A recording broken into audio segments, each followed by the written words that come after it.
Jangan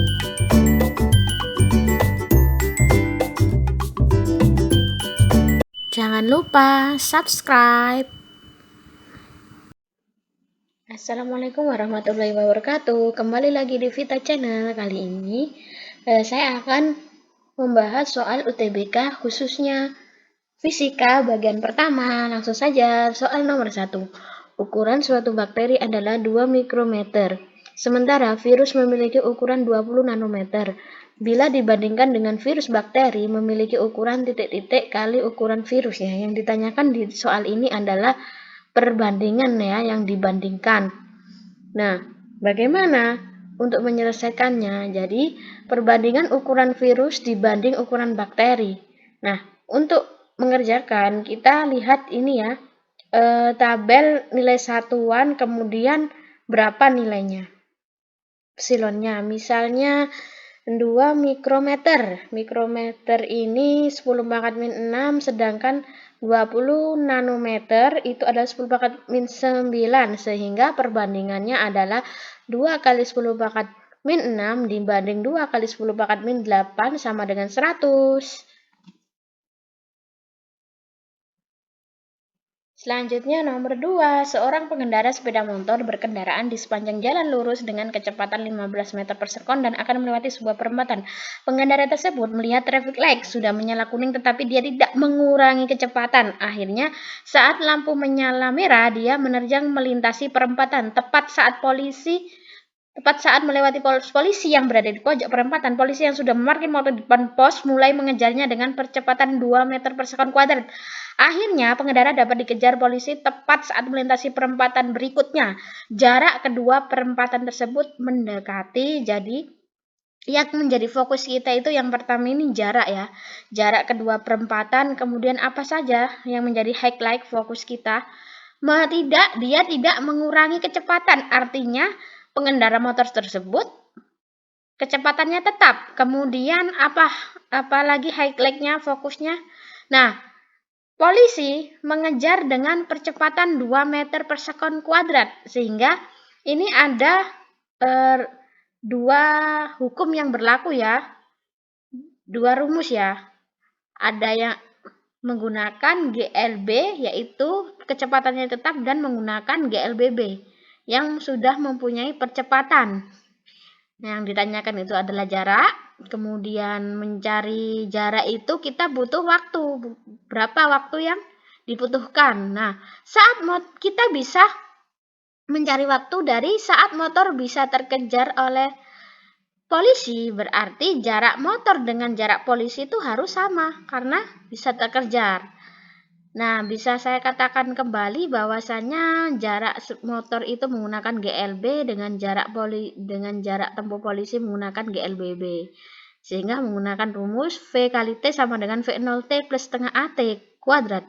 Nah, di mana kecepatan polisi 15, kecepatan awal polisi adalah 0, percepatan 2, duanya bisa kita coret sehingga 15T sama dengan T kuadrat, T-nya kita coret, T waktu ketemu 15. Jadi kita bisa mencari jarak itu dari salah satu ya, dari jarak motor boleh, jarak polisi boleh.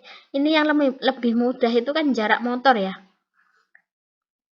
Nah, kita masukkan waktu ke dalam rumus jarak motor. 5 dikali 15 sama dengan 225, sehingga jawabannya E. Selanjutnya nomor 3, sebuah pesawat terbang tim SAR melaju horizontal dengan kecepatan 100 meter per sekon ke arah utara. Pada saat itu, sebuah paket bantuan dijatuhkan. Jika hambatan udara diabaikan, maka kecepatan relatif paket bantuan terhadap pesawat setelah 4 detik sejak dilepaskan adalah, nah kita gambarkan dulu ya, arah horizontal, kemudian ini ada sebuah pesawat, dan pesawat itu menjatuhkan sebuah paket ya, di mana di gambar itu adalah kotak biru itu paketnya. Nah, yang ditanyakan adalah kecepatan relatif paket bantuan setelah pesawat itu 4 detik dilepaskan. Nah, yang diketahui berarti kan kecepatan pesawat atau kecepatannya searah sumbu X ya, ke utara horizontal atau bisa saya lambangkan Fx sama dengan 100 meter per sekon. Kemudian kecepatan paket relatif terhadap pesawat setelah dijatuhkan. Jadi bukan relatif terhadap tanah, karena dia paket tersebut relatif terhadap pesawat sehingga gaya gravitasinya itu melawan arah paketnya, ya kan, sehingga nilainya negatif, sehingga Fy karena paket itu searah sumbu Y kalau dijatuhkan, tapi dijatuhkan itu dia relatif terhadap pesawat. Nah, pada saat di atas, ya kan, pada saat pesawat itu di atas, paket dan pesawat itu di atas, dia mempunyai kecepatan sama-sama bergerak sehingga tidak mempunyai kecepatan paketnya sehingga sama dengan 0. Kemudian percepatan gravitasinya saya menggunakan 10, waktunya adalah 4, sehingga kecepatan paket relatif terhadap pesawat ini loh ya, min 40, minus ini tandanya ke bawah, sehingga jawabannya adalah B. Selanjutnya nomor 4. Suatu balok bermasa 2 kg yang berada dalam bidang datang kasar mengalami dua gaya konstan seperti gambar 3F/5 dan 4F/5 dengan F itu gayanya 10 Newton saat T sama dengan 0 second, kecepatannya ada 2 meter per sekon ke arah kiri ya. Apabila koefisien gesek kinetik antara balok dan lantai sama dengan 0,25, balok bergerak. Jadi yang pertama harus yang kita lakukan adalah gambarkan gaya-gaya yang bekerja pada benda. Jadi teman-teman kalau misalnya ada benda kemudian diberi gaya, itu kalian gambarkan dulu gaya-gaya yang bekerja. Yang pertama adalah gaya benda terhadap permukaan lantai, yaitu gaya normal. Kemudian karena dia benda bermassa, dia mempunyai gaya berat. Nah, karena dia di bidang kasar, dia mempunyai gaya gesek sebesar Fk. Selanjutnya, tinjau balok dengan hukum 2 Newton. Nah, kenapa kita meninjau balok dengan hukum 2 Newton? Karena benda bergerak ya, benda itu bergerak ke arah horizontal ya, ke sumbu X. Ya, di mana hukum Newton adalah sigma Fx sama dengan M kali A. Kemudian gaya apa saja yang berada di sumbu X ya? Ada 3 per F/5. F ini kan belum saya masukkan ya, 10. Kalau dimasukkan 3 kali 10, 30 dibagi 5 itu 6.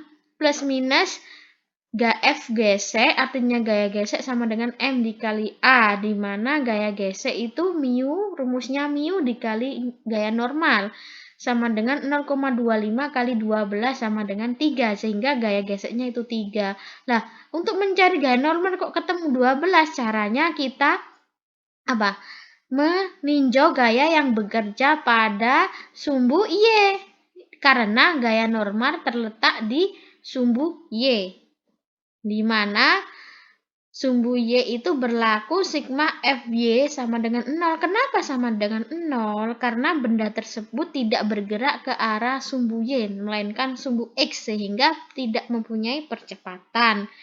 Kemudian saya masukkan yang bekerja ke arah sumbu Y, gaya apa saja? Gaya 4F/5 ditambah Newton, gaya normal.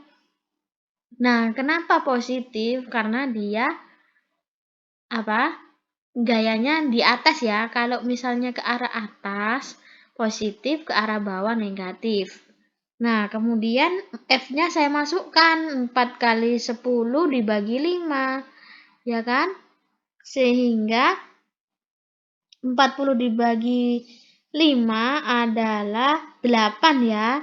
Nah, masanya berapa? 2 dikali percepatan gravitasinya 10. 20 dikurangi 8, 12. Nah, kenapa ini positif negatif? Nah, ini karena dia kecepatannya kan ke kanan. Kemudian arah pergerakannya, percepatannya, kenapa? Percepatannya terbalik ya. Kecepatannya itu ke kiri, kemudian percepatannya itu ke kanan. Sehingga dia bergerak ke kiri, namun selanjutnya nanti ke kanan ya, akan ke kanan karena mempunyai gaya sebesar 3F/5.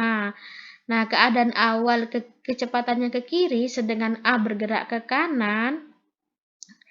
Karena ini kita tinjau ke arah kiri, sehingga gaya geseknya itu positif. 6 ditambah 3 dibagi 2A, sehingga 4,2 diperlambat. Kenapa diperlambat? Karena percepatannya ke arah kanan, ya.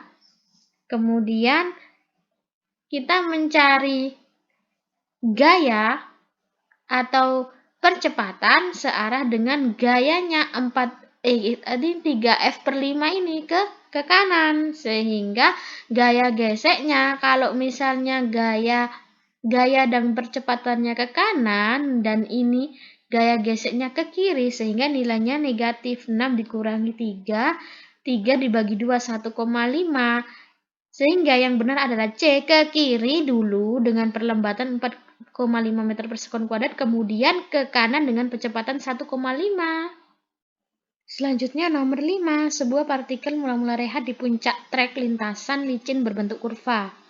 Bentuk kurva ini dalam koordinat X dan Y dapat dinyatakan dengan fungsi Y sama dengan X kuadrat per 4, dengan X dan Y tidak memiliki satuan, dan sumbu Y positif ke bawah. Bila percepatan gravitasi G, maka ketika partikel meluncur ke bawah melalui trek tersebut, percepatan tangensial partikel akan bernilai di sini. Percepatan tangensial itu adalah percepatan yang sejajar dengan arah lintasannya. Di sini lintasannya berupa kurva, ya kan, berbentuk kurva puncak.